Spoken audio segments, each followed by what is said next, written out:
ठीक है, तो आज हम पोएम पढ़ेंगे ऑन हिज ब्लाइंडनेस, जो लिखी है जॉन मिल्टन ने। 9 दिसंबर 1608 में इनका जन्म हुआ था। 8 नवंबर 1674 में इनकी डेथ हुई थी। बहुत पॉलिटिकल फिगर थे, इजिएस्ट थे, और जो regarded to one of the England finest poet. ठीक है, एक पॉइंट भी थे। कौन? John Milton. अब जॉन मिल्टन के लिए बहुत ही ज्यादा इंपॉर्टेंट ये आता है मोस्ट कंट्रीब्यूशन कि उन्होंने इंग्लिश लिटरेचर में Paradise Lost widely regarded to greatest epic poem, बहुत सारी epic पोएम्स लिखी हैं। Apart from the several major poems, Milton wrote inspiring political discussions which influenced English thought and force of for generation। यानी कि उन्होंने forces लिखी हैं, poems लिखी हैं इंग्लिश में जनरेशन के लिए, और बहुत ही मोन्यूमेंटल मैग्नीट्यूड के ऊपर लिखी है। He is super significant gifted poet, बहुत ही अच्छे और गिफ्टेड पोइट थे। He was strong willed, he was well style, and he was free thinker. तो जैसे ये मैंने आपको बताई है ना कि वो कौन थे, तो ये कैरेक्टर डिफाइन कर रहे हैं ना। आप इसको क्या करेंगे, आप इसमें लिख लेंगे। ठीक है, आप इसमें इसको पोएम्स, इसकी जो बताया है मैंने, फ्री थिंकर है, ये पॉइंट्स में लिखना। फ्री थिंकर थे, वॉज स्ट्रॉन्ग वाइल्ड थे, वॉज वर्सटाइल थे। ठीक है, गिफ्टेड पोइट थे, सिग्निफिकेंट। ठीक है, he love thought provoking popular institutions and modes of thought. तो ये चीजें उनकी क्या बताती है, क्वालिटी बताती है। John Milton poem on his blindness is renowned the autobiographical sonnet। ये autobiographical sonnet था। and this poem deal with the spiritual and physical pain of the writer। ये राइटर का फिजिकल पेन था क्योंकि उनके पास आंखें नहीं है। the poem is written in the first person narration where the poet Williams about his loss of sights, उनकी जो साइट्स लॉस हुई है उसके बारे में। Due to the pain of being blind, कि एक अंधे का पेन इसके अंदर दिखाया गया है। फर्स्ट ऑफ ऑल, जैसे कि उन्होंने स्टार्ट की पोएम, तो उसमें मतलब आपकी जो पोएम थी उसके बारे में बताया गया। अब डायरेक्ट पोएम पर आ जाते हैं, because it's very important thing कि हमें पोएम के बारे में ज्यादा जानना है।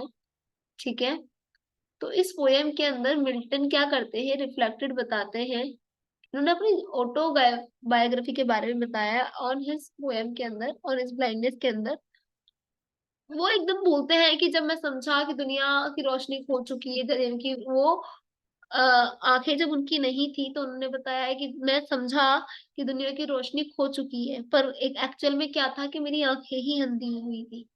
है ना, फिर भी आधी जिंदगी और काटनी है ना। इस तरीके से उनके दिमाग में थॉट आया जैसे कि जब मैं समझा कि दुनिया की रोशनी खो चुकी है, मेरी आधी आंखें अंधी हो चुकी हैं, फिर भी आधी जिंदगी और काटनी है, इस अंधेरे बड़े संसार को बांटनी है। यानी कि मैं समझ चुका था कि शायद दुनिया ही अंधेरी हो गई है, पर एक्चुअल में हुआ ये था कि मैं अंधा हो चुका था, दुनिया अंधेरी नहीं थी। फिर मुझे याद आया कि फिर अभी तो मेरी जिंदगी आधी और बची है, वो मुझे काटनी है। फिर उन्होंने सोचा कि इस अंधेरे में पूरे संसार को बांटनी है मेरी जिंदगी। आज जब कर्म की ही पूजा है, मैं जानता हूँ आत्मा को मालिक की सेवा के और काबिल मानता हूँ। मतलब ये बोलते हैं कि जो मैं ये नहीं कहता कि रोशनी से ही सब कुछ है, कर्म होना चाहिए आपके। यदि आपके कर्म नहीं है, so you can't do anything, है ना, you can't do. So that's why उन्होंने बताया कि आत्मा को, हमारी जो आत्मा है उसको मालिक की सेवा के काबिल मानना चाहिए। वो कहता है कि कैसे कह सकते हैं कि सुंदर अक्षरों के लिए जब खुद को ही मेरी भुजाएं हैं आंखों के लिए। मतलब ये कि मैं किस तरीके से सुंदर अक्षरों को कह सकता हूँ जब मेरी आंखें बची ही नहीं है अब, है ना, मैं किसी को देख ही नहीं सकता। और वो आसमान से चिल्लाकर पूछना चाहता है क्या, कि धैर्य मेरी बुनबुनाहट का गला रेत देता है। मतलब ये कि मैं सब्र भी करता हूँ, उसके बावजूद भी मुझे गुनगुनाहट की तरह रेत मिलता है और कुछ नहीं मिलता। हड़बड़ाया सा जवाब है, वो ईश्वर है, इंसान क्या ही इच्छा पुराएगा, उसको उपहारों में लुभाएगा। मतलब ये कि वो इतना ज्यादा तकलीफ में होता है कि मैं अंधा हो गया हूँ, फिर भी अपने आप को सब्र दे रहा होता है, पर वो एकदम आसमान की ओर झुंझलाकर चिल्लाता है ना। उसके बाद वो सोचता है कि क्या ही मतलब जवाब आएगा ईश्वर से मेरे पास। इंसान की इच्छाएं असमान होती है, कैसे ईश्वर उसे पूरा कर पाएगा, है ना। यानी कि गॉड उसे कैसे पूरा कर पाएगा, है ना। तो वह उसकी स्वर्गिक सत्ता वाले सेवा कर पाता है। उस कहते हैं कि एक आदेशी हजारों की दौड़ जाते हैं जमीनों और सागरों के पार भी। यानी कि बहुत सारी चीजें ऐसी हैं जो हम शायद ही कर पाए, जो ईश्वर ने हमसे कराने के लिए भेजी है, पर हम पता नहीं कहाँ पर ही खो जाते हैं, है ना, जो लंगड़े होकर। पर फिर वो सोचता है कि ऐसा नहीं है कि मेरी आंखें चली गई तो मेरा सब कुछ चला गया। मैंने देखा है लंगड़े को खड़े होते हुए। इंतजार और मौत की मौत ही छीन सकती है। जो आपका इंतजार है वो मौत ही छीन सकती है और कोई नहीं। ठीक है, फोन या फालतू जैसे गरीब का यौवन। फिर सोचता हूँ कि आज वो नकार देगा, सेवा ना कर पाने पर फटकार देगा। मतलब ये कि हमने चीजों को बहुत ज्यादा फेस आउट किया है। हमने जाना है कि ऐसा नहीं है कि कोई अंधा हो गया तो अब उसके लिए संसार नहीं है। नहीं, आप अंधे होकर भी जी सकते हो। ठीक है, अब तुम आंखें खो चुके हो अपनी। तो ये पोयम जो है वो इसी चीज को डिलाय करती है। He was a celebrated English poet, बहुत ज्यादा सेलिब्रेटेड थे इंग्लिश। तो तुम खैर उसके बारे में लिखा हुआ है, जॉन मिल्टन के बारे में, सारा उसी के बारे में। ठीक है, इसमें से 10 पॉइंट उठा लेना, काफी है बस। तो जो पोयम है बहुत ही इम्पैक्टेड है। कैसे? क्योंकि मिल्टन जो है वो बहुत ही सेवरल कंप्रेज में इस चीज को देख रहा है। और जो मिल्टन जी हैं, कि उन्होंने मैट्रिमोनी के बारे में भी बताया। यहाँ पर इन्वायरमेंटल प्राइमरी शेड्यूल बताया कि किस तरीके से हम पावर्स को देखते हैं, किस तरीके से कौन क्या करता है, क्या ये दुनिया कैसी है ना। न्यू न्यू चीजें इन्होंने इसके बारे में बताई।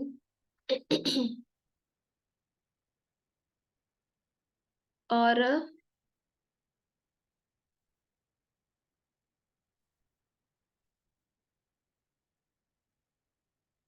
बस यही है इस पोएम के अंदर, ऐसा तो कुछ नहीं है खैर। एक मिनट। हाँ, तो यानी कि जो कवि है, जो जॉन मिल्टन है, वो बताना चाहते हैं कि अब तो आंखें नहीं है ना। अब तो मैं अंधा हो चुका हूँ, पर मुझे लगता है कि संसार में ज्यादा अंधेरा है।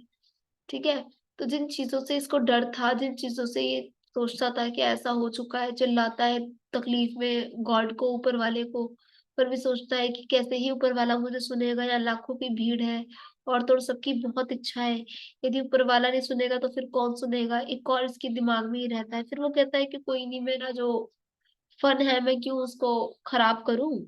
मौत ही छीन सकती है भाई, मेरी तो जिंदगी है। तो मैं क्यों किसी चीज के लिए अपने आप को खराब करूं। इसलिए वो अपनी जिंदगी फिर से जीना शुरू कर देता है। ठीक है बच्चे, बहुत ही इजी है। आया समझ? बहुत इजी है ये। ठीक है, तो ऑन हिज ब्लाइंडनेस के अंदर यही चीजें आपको बताई गई हैं। Then complete your blindness poem, very easy. And also very easy after this की ब्रिज वाली पोएम जो है वो भी बहुत इजी है। बस यही है, नैतिक मूल्यों के बारे में बताया गया, मोरल वैल्यूज के बारे में बताया गया। कंप्लीट। नेक्स्ट में देखना आप।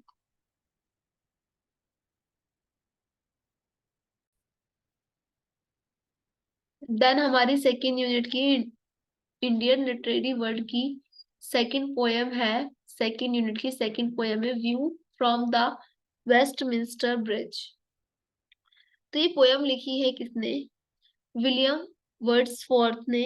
ठीक है, जिनका जन्म हुआ था 1770 से 1850, उनकी मृत्यु हुई थी। जो विलियम वर्ड्सवर्थ है उसने कंपोज किया, किसको कंपोज किया बेटा? उसको कंपोज किया, किसको? वेस्टमिंस्टर ब्रिज जो है उसे कंपोज किया सितंबर 3 of September and 1802 is a pretty straightforward poem. It features a speaker sharing his impressions of the view from, you guessed it, Westminster Bridge. एक ब्रिज के बारे में बताया गया है। Take the shape of speaker, describe the sights, feeling and quiet early morning. बहुत ही अच्छी सी फीलिंग आती है इसे देखकर, ब्रिज को देखकर। और अर्ली मॉर्निंग में देखेंगे आप, कर्सर कहाँ गया यार? अरे कुछ दिख रहा है क्या? अब दिखाया हाँ। मैं भी डर गई, मैंने कहा पता नहीं कहाँ गया इसका कर्सर, ये रहा। तो सबसे पहले हम देखेंगे कि पोयम में जो विलियम वर्ड्सवर्थ है, वो वर्ड्सवर्थ क्या करते हैं, वो बताते हैं वेस्टमिंस्टर ब्रिज के बारे में। Take shape as the speaker and describe the sights feelings quiet early morning. जो आपका ब्रिज है वो अर्ली मॉर्निंग क्या रहता है, स्प्रिंग की लाइफ में बहुत ज्यादा क्विट यानी कि शांत रहता है। स्पीकर बताता है that view the before just might and best thing world, सबसे ही अच्छी थिंग मुझे ही लगती है इसमें, it would be a very dull person who could pass through without stopping appreciate the majesty of what he sees। तो वो इस चीज को अप्रिशिएट करता है जो चीज उसने वहां पर देखी। राइट, थोड़ा सा विलियम वर्ड्सवर्थ के बारे में भी जान लेते हैं। भाई ये जो थे कम्बरलैंड में कॉकर माउथ में पैदा हुए थे, और वर्ड्सवर्थ जो थे वो जॉन वर्ड्सवर्थ के दूसरे बेटे थे। विलियम ने ही 8 साल की उम्र में अपनी माँ खो दी थी जब वो 3 साल के थे। तब उनके पिता भी मर गए थे जब वो 3 साल के थे, तो उनके पिता बहुत कम पैसे छोड़ के गए थे उनके लिए। और इसी वजह से ना विलियम जो अपने चाचा के ऊपर रहना पड़ता था कि चाचा के ही रहते थे हर काम में। ठीक है, और अपनी चाची की चीजों का काम मतलब करना, लाइक उन्हीं से खाना बनवाना, उन्हीं से उनके यहाँ का खाना ही खाना। और ये चीजें उन्हें मतलब एक हॉस्टल में भेज दिया गया, ये चीज उससे तंग आकर कि हमें पालना पड़ता है इसको। और हॉस्टल में जाकर फिर वो 1843 में वो बन गए कौन, एक कवि यानी कि एक पोइट बने। ठीक है, 23 अप्रैल 1850 में उनका वही निधन भी हुआ एक तरीके से।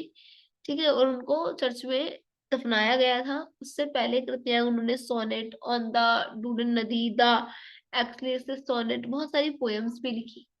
So it's very good thing कि इन्होंने ये सारी चीजें लिखी। अब चलो हम इसके बारे में जानते हैं। जो स्पीकर कहते हैं इस कौन से आपके ब्रिज को देखकर कहते हैं कि भाई इन्होंने बहुत ही अच्छा डायलॉग बोला था। Earth has not anything to show more fair, dull would he be of soul, who could pass by a sight so touching in the majesty। Same है कि भाई उन्होंने इस तरीके से इसको बोला।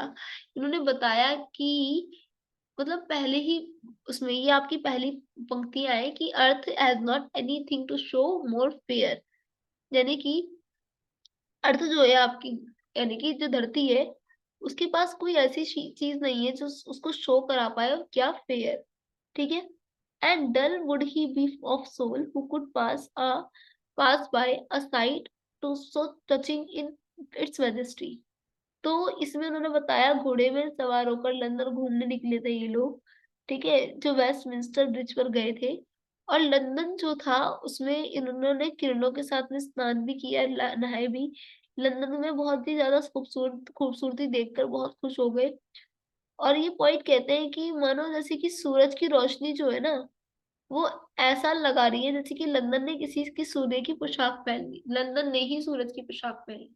So it's very amazing that of a city full of the amazing, है ना, accomplishment of man, ship, towers, domains, theater, temple, spirit of the speaker, and might city is amazing, accomplished ship to everything, and but these man-made Maveril have yet to come to life in the early morning, and the building and ships are seen as a part of the great setting, the natural oh, the natural landscape। तो उनका कहना है हम्म,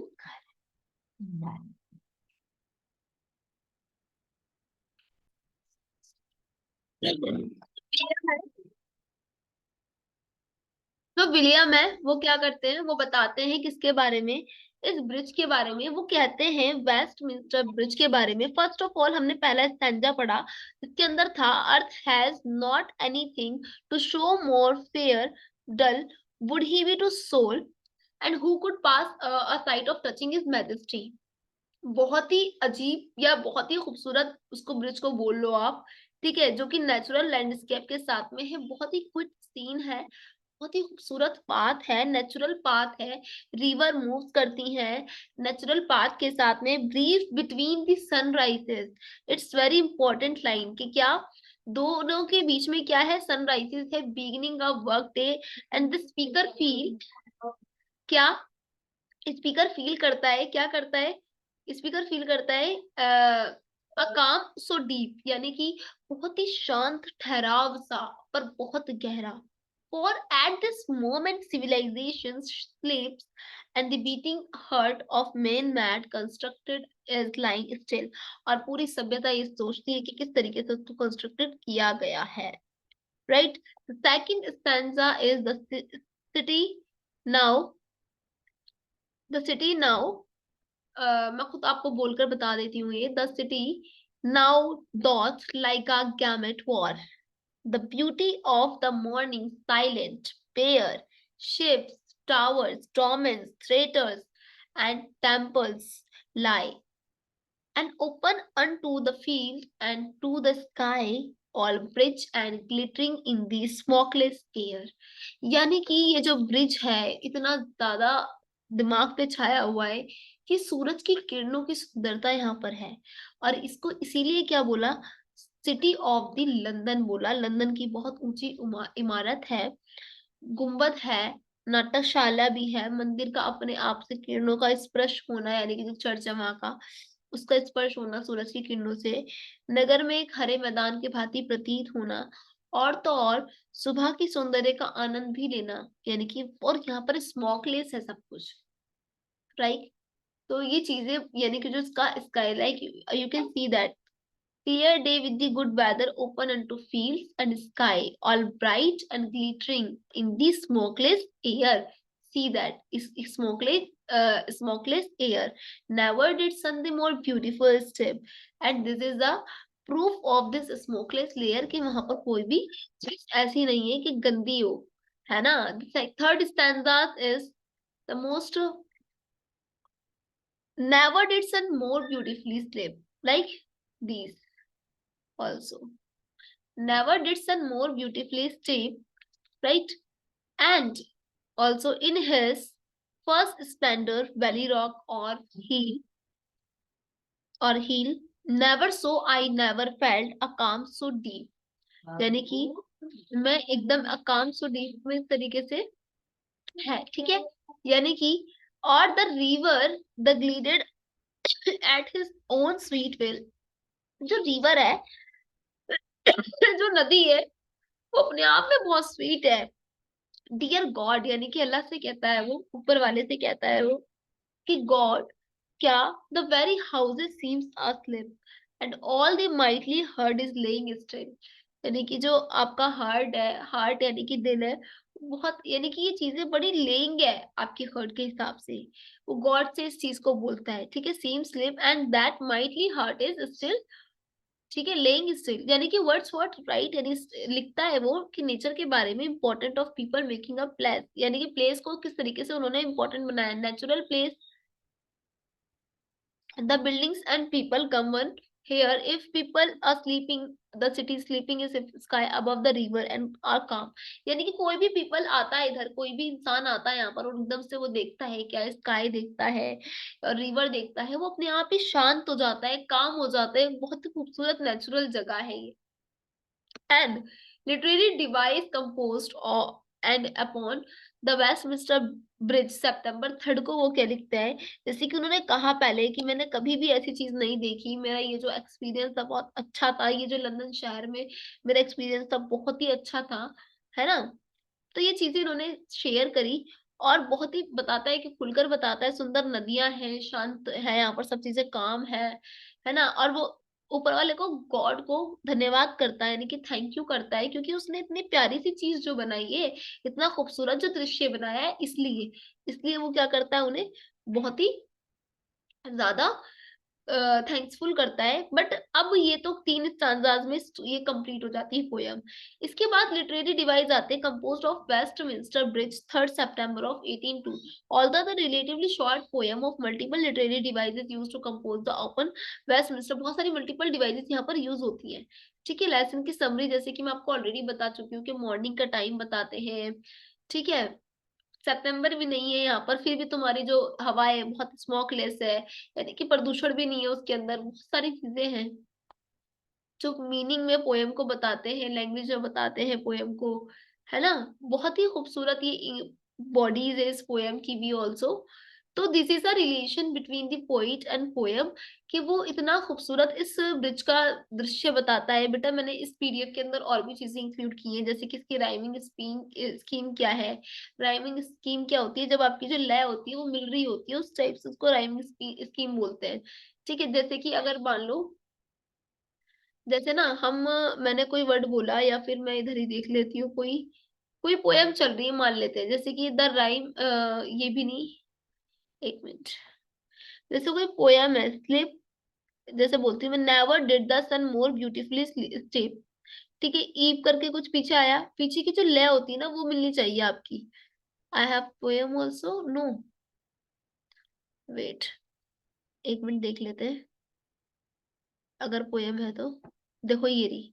ठीक है, ये देख लेते हैं थोड़ा सा, जैसे कि मान लेते हैं ये मेरी पोयम है, तो composed upon the Westminster Bridge is full of beautiful figurative and language which well, तो डबल एल आ रहा है दोनों में, है ना। तो मैं पहले वाली राइमिंग स्कीम यानी कि पहले वाली रे को मैं क्या बोलूंगी, ए बोलूंगी। दूसरे वाली भी ए जैसी है तो उसे भी ए बोलूंगी। ठीक है, तीसरी वाली कोई सी भी नहीं है तो मैं क्या बोलूंगी, तो बी बोलूंगी। इन दोनों में से मैच नहीं हो रही ना, एक ही मैच नहीं हो रही तो मैं दूसरा नाम दे दूंगी बी। अगर दूसरी वाली भी बी की तरह मैच हो रही है तो बी दे दूंगी, और नहीं हो रही तो मैं उसे सी दे दूंगी नाम। ठीक है, तीसरी वाली कैसी मैच हो रही है, ए की तरह हो रही है तो ए दे दूंगी, बी की तरह हो रही है बी दे दूंगी, सी की तरह हो रही है सी दे दूंगी, कोई से भी नहीं हो रही है डी दे दूंगी। ठीक है, फिर मैं डी दे दूंगी, तो इसकी राइमिंग स्कीम क्या आ जाएगी, ए ए बी सी ए, जब तक दोबारा से ए से मैच ना हो जाए और दोबारा से बी से, लास्ट दूसरी वाली दोबारा ए और बी से मैच नहीं हो रही, फिर वो राइमिंग स्कीम रोकना नहीं। ठीक है, ये थोड़ा लिटरेरी है, अलग है। ठीक है बच्चे, तो बस ब्रिज के बारे में, खूबसूरती के बारे में उसकी बताया गया, और कुछ भी नहीं है इसमें। और वहां पे ब्लाइंडनेस के बारे में बताया गया कि आंखें नहीं है, और वो किस तरीके से चिल्ला रहा है, किस तरीके से तकलीफ में है क्या नहीं है। मैं स्टांजास की फोटोज भेज दूंगी आपको, डोंट वरी, ग्रुप पर। ठीक है, आपको कांटेक्ट पर भी। बाकी आप लोगों ने ये करना है, बहुत इंपॉर्टेंट है ये करना। ठीक है बेटा, और वैसे तो बहुत ही इजी है दोनों ही पोएम इसके। ये जो मैंने दिया है पूरा पीडीएफ, इसी को लिखो, इसी की लैंग्वेज लिखो, because it's very important language and very important theory also. That's why you have to write and you have to prepare your questions with the related of this poems, है ना। बहुत ज्यादा जरूरी है। इस ब्रिज के बारे में इसलिए बताया गया क्योंकि ये बहुत ज्यादा खूबसूरत है और बहुत ज्यादा अच्छा भी है। और ब्लाइंडनेस के बारे में इसलिए बताया गया है ताकि कुछ लोग जो इसे इंस्पिरेशन मिलता है ना, उन लोगों को हम क्या कर सके, बता सके कि भाई पॉइंट जो है उदास होने की बजाय आगे बढ़ने की चाह रख रहा है। इसलिए उदास नहीं हो रहा कि वो क्या है, ब्लाइंड है, बल्कि इसलिए चाह रख रहा है कि वो कोई बात नहीं, इस दुनिया को नहीं देख सकता, और चीजें जो उसके हाथ में वो तो कर सकता है। तो इस चीजों से हमें क्या शिक्षा मिल रही है, क्या हमें लेसन मिल रहा है, इस समय हमें लेसन मिलता है कि यार जो हमारे पास है ना, हम उसकी कद्र करें, लाइक ऑन हिज ब्लाइंडनेस। ठीक है, ना कि वो जिसे हम खो चुके हैं। तो जो गया वो तो गया, वो नहीं मिलने वाला, जैसे कि उसकी रोशनी गई थी। पर जो तुम्हारे पास और इंद्रियां हैं, कम से कम उसका तो ख्याल रखें। और जो ये है हमारी, जो ब्रिज के ऊपर एक पोयम है हमारी, इसमें बताया गया ब्रिज कितना काम होता है। इस पे रिवर है, इस पे सूर्य की किरणें भी पड़ती हैं, लोग भी हैं, चहल पहल भी है, फिर भी ये काम है। यानी कि एक तो आपको भीड़ में भी अपने अंदर की कामनेस को नहीं खोना, स्थिरता को नहीं खोना, सब्र को, पेशेंस को नहीं खोना। दूसरी चीज क्या, दूसरी चीज ये है कि आपने हमेशा क्या करना है, सब्र से काम लेना है, पेशेंस से काम लेना है। और तो और ये देखना है कि देखो जैसे उस ब्रिज के ऊपर कितना बोझ है, रिवर का, पानी का, लोगों की आशाओं का, सूरज का, सूरज की किरणों का, हवा का, है ना। उसके बावजूद भी वो क्या है, वो बड़ी आसानी से चल रहा है, बहुत ही खूबसूरती तरीके से चल रहा है। और हम लोग क्या करते हैं, हम लोग बहुत ज्यादा टेंशन में ना होकर भी अपने आप को एक चीजों से बांध लेते हैं। तो आपका ये मोरल वैल्यू में आ सकता है कि बताओ what is the moral concept of this poem. Because poem अपने आप में बहुत कुछ कहती है। Literature world is a very large subject and very deep subject, because there are include are lots of experience of writers and lots of experience of anything also. So please focus on this। ठीक है, कि हम मुश्किल से भी ना ऐसा कर पाए, मुश्किल से भी हमारे साथ ऐसा ना हो। ठीक है जी, समझ में आ रही है आपको बेटा। ठीक है, तो ये चीजें हमें याद भी रखनी है और ये चीजें समझनी भी है। ठीक है, पहली चीज तो ये कि पोएम है क्या, दूसरी चीज उसकी समरी क्या है, तीसरा कि उसका क्वेश्चन आंसर कर लिया, बट चौथा ये है कि आप ना सिर्फ क्वेश्चन आंसर कर रहे हैं, बल्कि आप उस चीज को समझकर उसमें से न्यू क्वेश्चन उतार कर और सारी चीजों को एक्सप्लेन भी करेंगे। Got it? होप समझ में आया होगा ये दोनों ही, और समझना भी आना चाहिए ताकि आप कर सको। मैंने इसमें बीच में क्वेश्चन भी डाल रखे हैं, मैं आपको दिखा नहीं पाई, but you have to write and you have to prepare your question answers also, because जब तक आप अपनी प्रैक्टिस नहीं करोगे जब तक कुछ नहीं होगा। ठीक है? समझ में आ गई? होप आ गई होगी। फिर दूसरी पोएम पढ़ेंगे, तब मिलते हैं। ठीक है? बाय।